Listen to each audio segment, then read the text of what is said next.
Let's begin with economy and an issue that touches the life of every Nigerian. The vicious circle of rising cost of goods and services is taking its toll on the price of petrol in the country. Fuel marketers under the aegis of the Major Oil Marketers Association of Nigeria, MOMAN, stated that the approved pump price of 165 naira per litre for petrol is no longer feasible. At a function, the chairman of MOMAN, Olumide Adeosun, blamed it on economic situation in the country and the ongoing war between Russia and Ukraine, which has disrupted global economic energy supply, rather. All right, gentlemen, now, sometime on the show last week, we talked about price deregulation, and now MOMAN has suggested a phased deregulation of petrol to reduce the shock on consumers. How realistic is this, Vikio? Well, I think MOMAN is just looking for these options. Mm. Government has not moved into the regulation phase because those things to let it happen. So, to this stage, regulation phase. Prices are still fixed by the regulatory body. But what stakeholders are saying is, look, at 165 naira per litre, it is no longer possible for them to make profit.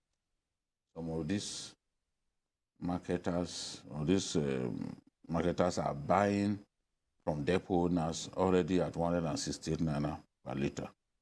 You will find that when you travel out of Lagos, you go to, I was in Owerri for about a week, and they're selling petrol 200, 250 per litre, and there are no queues. The people had become used to buying it at that price. When you go to Kano now, they are selling at 200, 220, 185 naira per litre because some costs have already been added to the landing cost. So fuel marketers are looking for a way to get by. They are looking for a way to make profit. Look at diesel, for example. Diesel, sometime in March this year, was still selling at 255 naira per litre. Suddenly, at this time, is sold in some places at 800, 850, and in Maiduguri, it's 1,000 naira per litre. So, and it is diesel that you use to power the trucks bearing PMS all the way to the north and other places. It is diesel that you use to power the filling stations, because we all know that trusting public electricity supply is a waste of time. Absolutely. So it's still this diesel that you have to use to power your filling stations. You want filling stations to open from 6 a.m. to 6 p.m. That's what the regulator, DPR, wants to see. But if you must do that and dispense fuel that you have, you are going to be needing about 100 liters a day. That cost, by the time you add that cost to what's on ground for someone who bought at 168 naira per litre from a depot, you don't expect him to still come and sell at 165 naira per litre. So this is the situation. The government is already thinking of what to do. Do you slightly jack up the price to 175 naira per litre? This is what they've been thinking about, but they don't know how to come across, get across to Nigerians that this is the situation. For these guys, they want to remain in business. And for some of them, you will see that even when they have fuel, they would rather shut their filling stations because they can't afford to power their generators with diesel and stay on for many hours. So it's leading to disruption, leading to scarcity, because once that filling station is shut, people have to then go elsewhere. And a lot of them too, they will not be able to provide service for the whole day because of the attendant cost, especially arising from high prices of diesel. So this is what, whether it is IPMAN, because I was reading what IPMAN, Abuja Suleja, which controls fuel sellers in Kogi, in parts of Nasarawa, in parts of Kaduna. That's what they are saying, that look, we can't sell below 220 naira per liter, because even we don't get it from depot owners at 165. All right, Mayor, let me come to you. Now, let's still stay a bit on MOMA. This association continues to say its members need fair play in the importation of product to stabilize price. Now, how stable can this price be? Yes, I understand the problem of members of MOMAN, but the problem that we have is that Nigeria is between the devil and the deep blue sea. It is obvious that the price regime that we have now cannot work. Even the government knows that. But the problem that government has is that there's an election coming. And you cannot afford, petroleum prices is a very volatile topic in Nigeria. So if you increase the price now, it may cost the government dearly. So I guess that what the government is trying to do is to say, let us see how we can survive to the election time. And after the election, they will increase the price. But what I think is happening now is the best that the government can do, which is that some, especially the independent marketers, are not selling at 165, even in Lagos. A lot of independent marketers sells at 200 naira. So they will just look the other way and still try to see how they can power NNPC control stations to still sell at the 165. The independent marketers can break the rule a little bit, and they look the other way. So that after the election, we can now go, because the only thing that can solve the problem of that sector is deregulation. The price that we are paying for petroleum products in this country is not realistic. That is the honest truth. It's not realistic. Any other place that you see, the price that we pay cannot justify what's going on. And then the so-called trillion that they are spending on the so-called subsidy will be better spent in other critical sectors. All right, gentlemen. Now, with all this prolonged fuel crisis, can we blame it on NNPC being the sole importer of fuel into the country? They are not even the sole importer. That was what they wanted Nigerians to believe, but the importation of contaminated fuel into our country eventually exposed the fact that some individuals were helping the NNPC to import petroleum products. So they can't be described as the sole importer. At least I've known for some time that there's a big oil baron from northern Nigeria who, even at the peak of NNPC's lies that they were sole importer, was involved in importing product into the country. They use some of the people that they trust. They allow them to bring in this product, and then even warehouse the product for some time, because some of them have very big tank farms.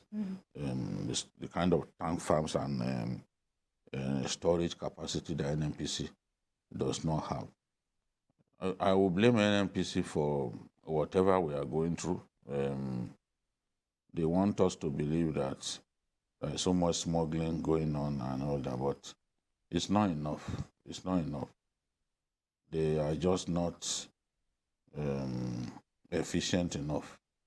Otherwise, if you cannot produce refined petrol of your own, the duty of bringing it in that we have given you, you also must excel in that. We have refineries that are just drain pipes and are not refining a drop of crude oil. It's such a massive shame. We are the only OPEC country that is importing petroleum products. There are some countries that dedicate up to 10 refineries to exportation and keep the rest to service to take care of domestic consumption. Okay. When are we going to get to that level? Everybody has left Nigeria behind.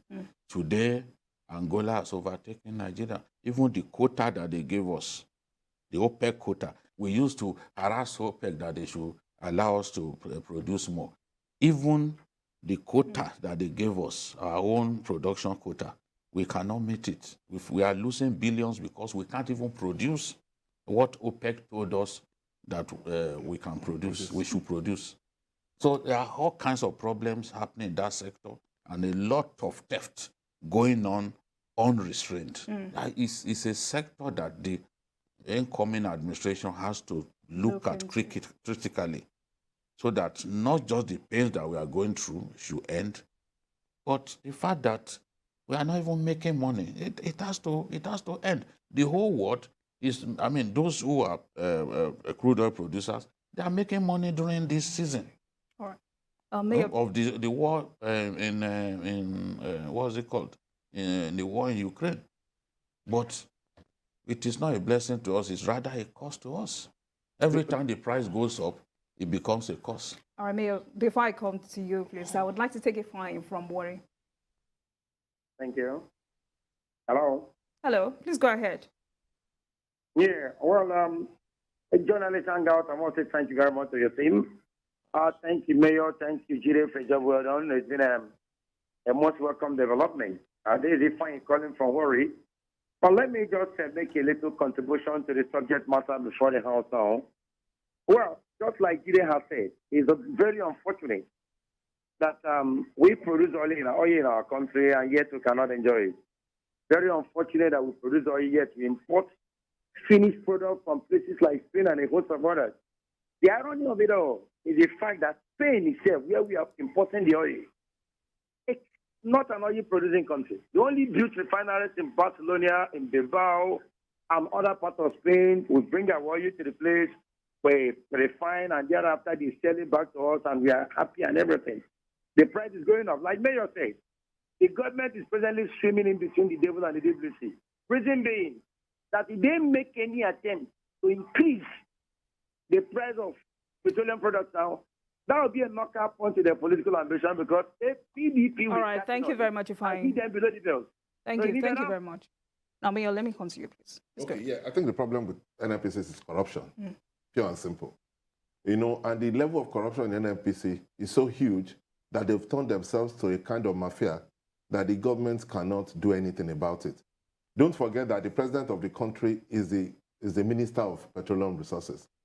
And the NNPC have become so incompetent and so corrupt that, one, it is in their interest to continue to import petroleum products because it's a huge scam.